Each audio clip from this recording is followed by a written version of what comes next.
Did you know you can make more money with higher emotional intelligence?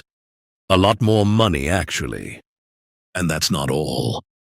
You can do better in your relationships and your friendships. You can climb higher as a leader. Overall, you can do better in life. It elevates your game on every level. So what is emotional intelligence? And how do we get better at it if we want to do better in life?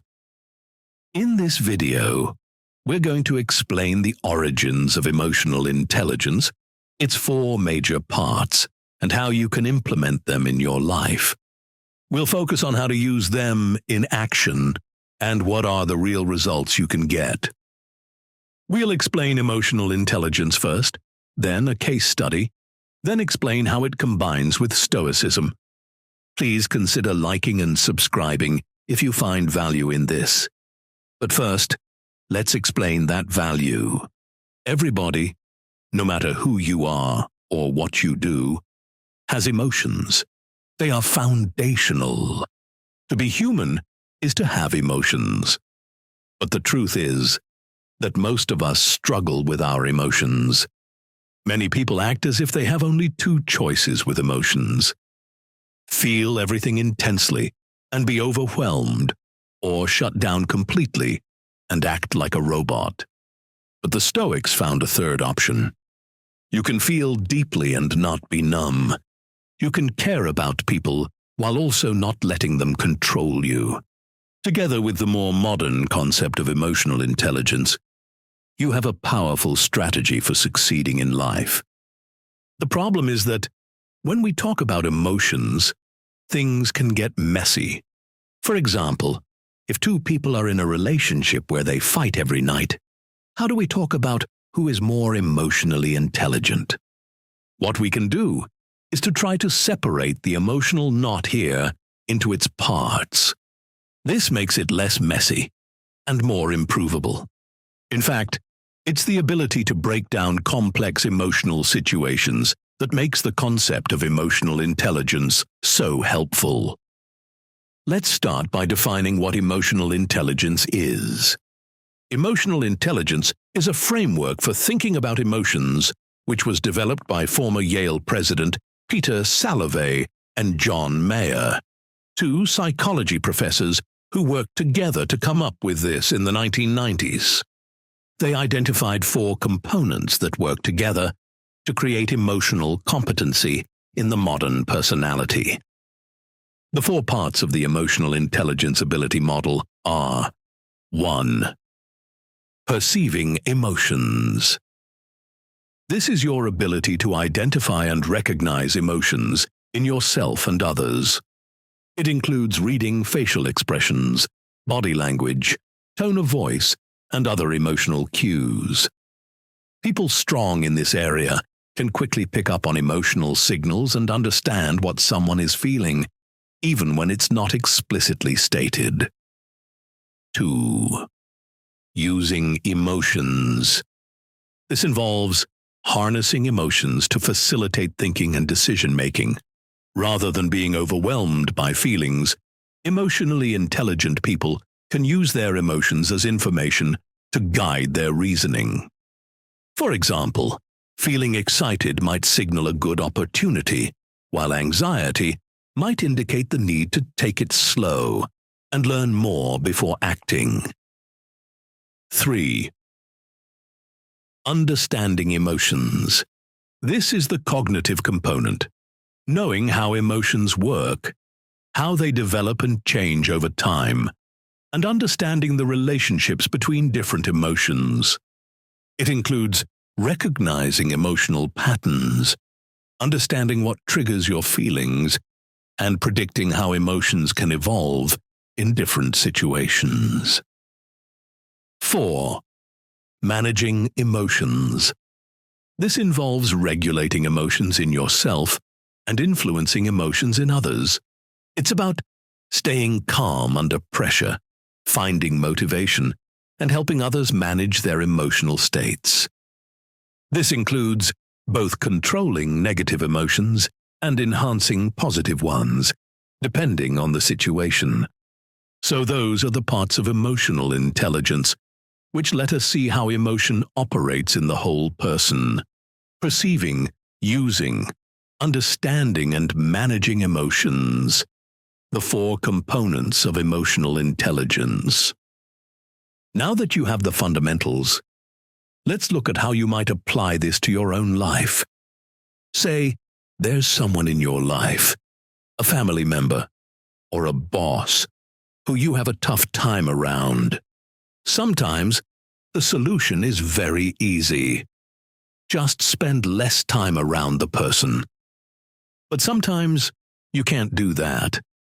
This is a good case study for how we can use the emotional intelligence framework to help us whenever you have to be around someone. First, see how you perceive your emotions around this person. For example, you might be getting tense and likely to explode the moment they open their mouth. Look into this.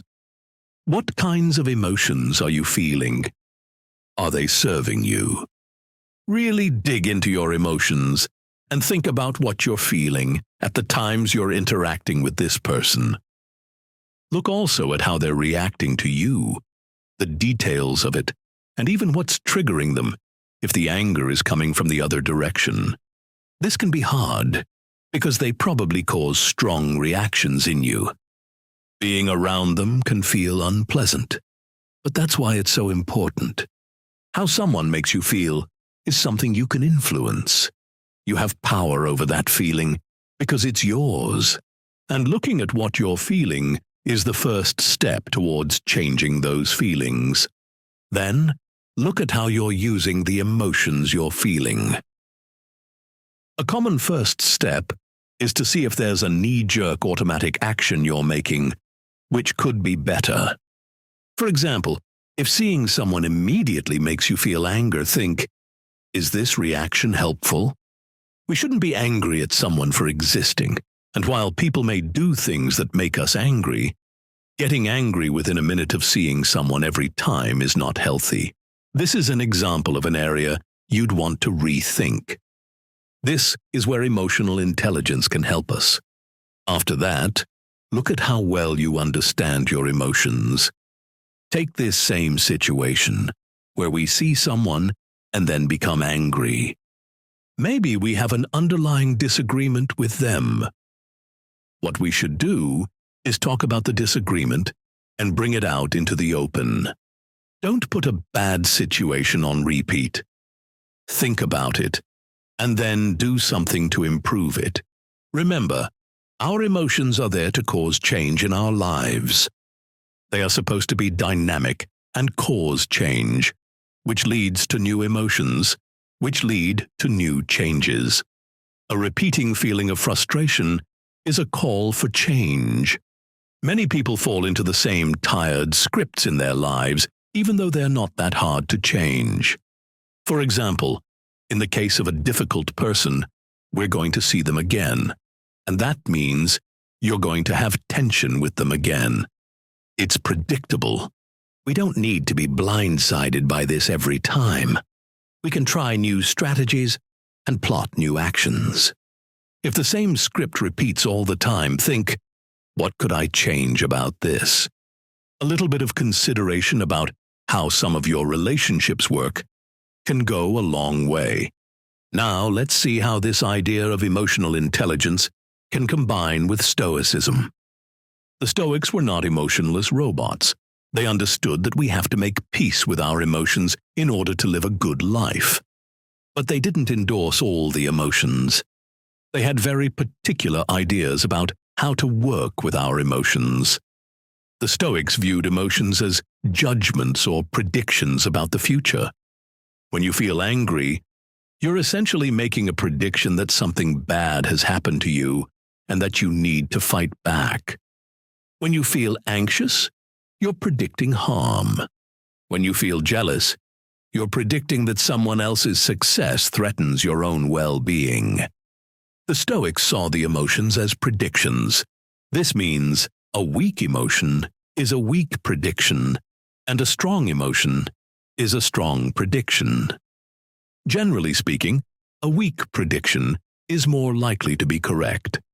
If I guess I'm about to have a low-key nice experience, that's more likely to be correct than thinking I'm going to have a world-changing, once-in-a-lifetime experience. I can give an example from my own life here. Recently, my wife and I got a good off-season deal on a fancy hotel. The room was great, and the staff were always asking what they could do to help. We were set up to expect a really, really great experience. But while the people were great, the room itself had issues. The tub didn't drain well. The water wouldn't toggle for the overhead shower. And there was some kind of mechanical knocking sound coming from the wall that came periodically. These were all minor things, not serious problems. But it taught me that when you have very high expectations, very little things can lead to a bad experience. Imagine if I came in euphoric about having the greatest weekend of my life. I probably would have been disappointed. Once you see how emotions are predictions, it becomes easier to understand why milder emotions are more likely to work out.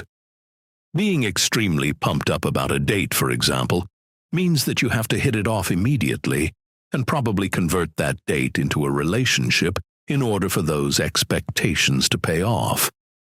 On the other hand, if you go in not expecting much, having a nice evening can still feel like a win. It's a question of balance.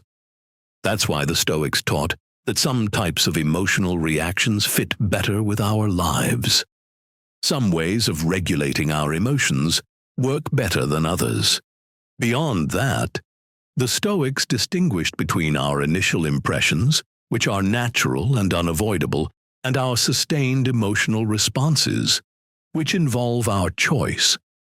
You can't control that first flash of anger when someone cuts you off in traffic. But you can control whether you feed that anger with narratives like, "This person disrespected me," or "My day is ruined." The really unruly emotions, what the Stoics called passions, were seen as errors to be avoided. These are the emotions that Stoics taught needed to be tamed through reason. These aren't your everyday feelings of happiness, sadness, or mild frustration. They are destructive storms that hijack your thinking, blinding rage, crushing despair, paralyzing anxiety. For obvious reasons, we want to work to drag those back under our control. Another way of putting it is that our emotions need to be the right size to insert properly into our lives. Let's use the example of a car. It has a set rate of speed, somewhere between 1 and 200 miles per hour. You just can't use fuel in a car that would make it go 500 miles per hour. The car can't handle that amount of speed. The most you can do, in fact, is the max speed. It's a hard limit. Fuel made for vehicles which go even faster than that won't work for your car. It may sound cool to talk about a fuel that will make your car go 2,000 miles an hour, but in the real world, that means your car is going to explode. That analogy holds pretty well for your emotions. They need the right fuel, too. What this means is that titanic, planet-sized emotions may not be the right fit for your life. They may not be good for motivation or for action, which is what emotions are supposed to help us do. That's their job. If your current emotions aren't doing the job they are there in your life to do, then may need to be moderated.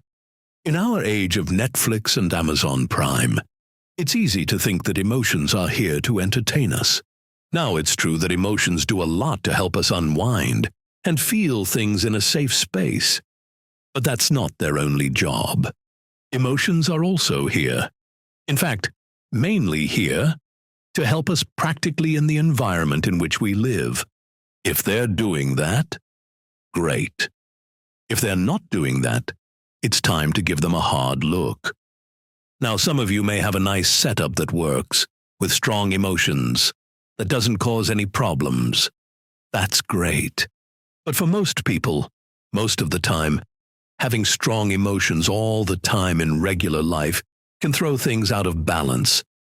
They're not really scaled to the life that's going on around you, to the regular life we usually live. So what we want to do is practically apply these components of emotional intelligence together with Stoic wisdom to live our best lives. And for that, we can go down the list with an action plan to help us get more out of emotional perception, understanding, use, and management. The first thing we can do is to get more sensitive about our perception. Most people think they're good at reading emotions, but research shows we're actually terrible at it. We project our own feelings onto others and miss obvious emotional signals right in front of us. The key is to slow down and actually pay attention. When someone says, "I'm fine," in a clipped tone while avoiding eye contact, don't take it at face value. Their body language is telling you the real story. Start with yourself. Throughout your day, ask yourself, what am I feeling right now? Don't judge it or try to change it. Just notice. You might discover you've been carrying stress in your shoulders for hours without realizing it, or that you're more frustrated than you thought.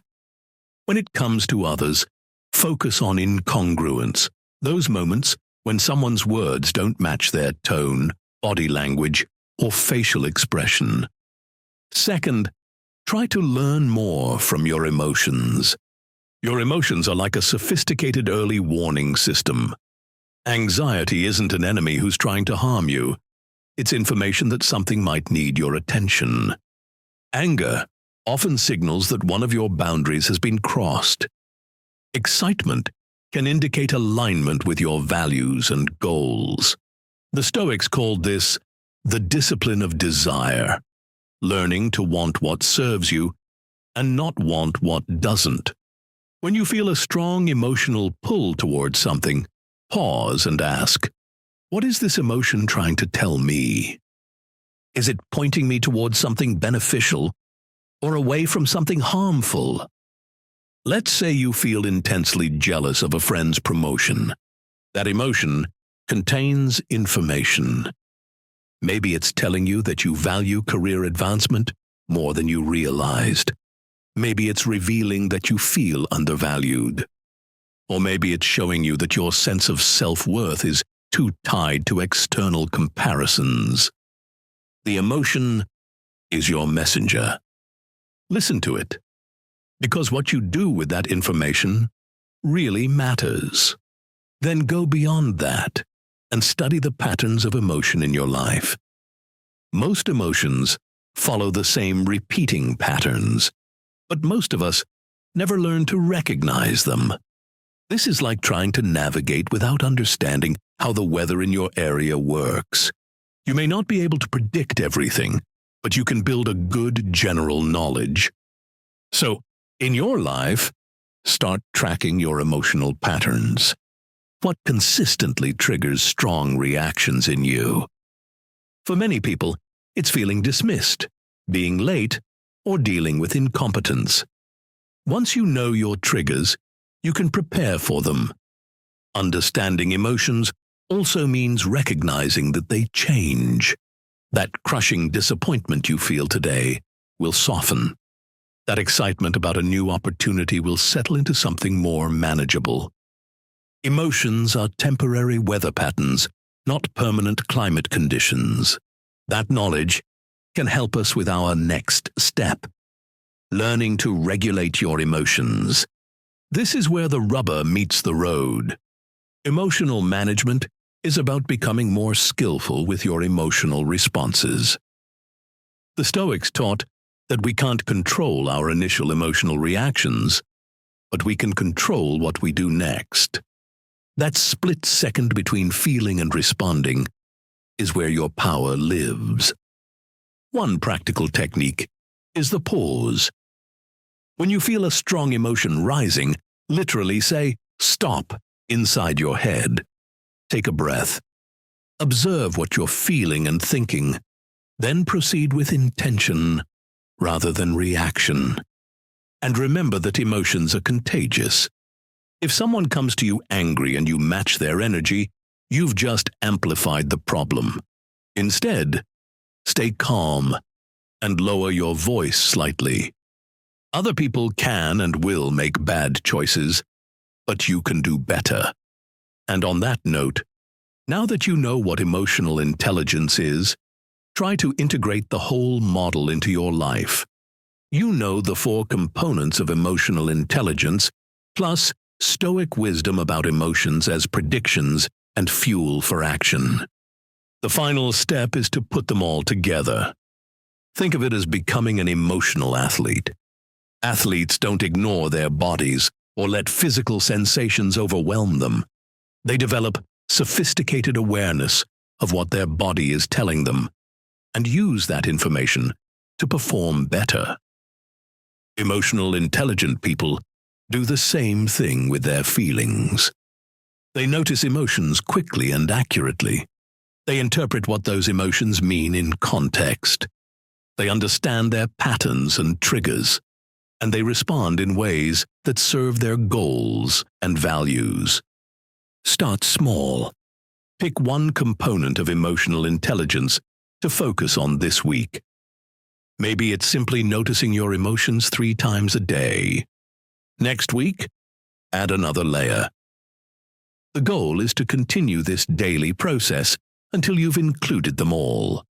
When you combine the practical framework of emotional intelligence with the wisdom of Stoicism, you get something powerful: the ability to feel deeply without being overwhelmed, to care without being controlled, and to respond rather than simply react. That's how you elevate your game on every level. That's how you make more money, build better relationships, and create the kind of life you actually want to live. You were born with emotions, and you've always had them. You always will. That's not the question. The question is whether you'll develop the skills to work with them intelligently or let them work against you. Your emotions are waiting to serve you. Now you know how to put them to work. Leave a comment about how you're doing or your favorite lesson if this helped. If you don't know where to start, think about searching for our video on focus to narrow it down. But most of all, know that you can do this, and that if you persevere, you will succeed. And finally, thank you for watching. We'll catch you in the next one.